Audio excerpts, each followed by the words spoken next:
स्वागत आहे तुमचं मम्माच्या यूट्यूबच्या चॅनलवर. तर नमस्कार मंडळी. तर आज आमची सकाळी अशी काहीतरी मस्ती चालू होती, खोकड्यामध्ये बसून उठणं वगैरे. आणि आज जायचं आम्हाला धाराशिवला. सकाळची कामं वगैरे उरकून आम्ही निघालो धाराशिवला. का तर आमचं कामगार योजनेत थोडंसं काम राहिलं होतं म्हणून ते करायला गेलो होतो.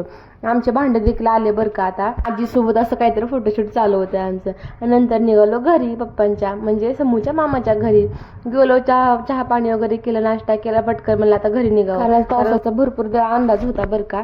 आणि बारशीत गेलो तोपर्यंत वारं वगैरे चालू झालं. तोपर्यंत बघा हे कसं वारं, भरपूर वारं चालू झालं होतं. आणि जाता जाता पाऊस देखील लागला आम्हाला. आणि समर्थाला नंतर पाऊस कमी झाला, थंड अशी हवा येत होती. आणि ते बाहेरचा हवेचा आणि पावसाचा आनंद घेत होता बरं का. घरी जाऊन चहा वगैरे केला आणि स्वयंपाकाची ड्युटी तर आपल्याला निभावीच लागणार आहे म्हणून स्वयंपाक वगैरे चालू केला. भाकरी केल्या, शेवग्याची शेंग केली भाजी. येताना आईने गेलं ते शेंगा मला शेवग्याच्या. आणि मला दररोज फिरायची इच्छा नसते बरं का, पण काहीतरी काम निघतं आणि जावं लागतं बाहेर. समर्थ लहान आहे ना अजून, म्हणून ऊन पण भरपूर पडतंय आजकाल, म्हणून जायची इच्छा देखील होत नाही. चला आजच्यासाठी एवढंच होतं बरं का. चला भेटू उद्याच्या ब्लॉगमध्ये, पण तोपर्यंत बाय बाय.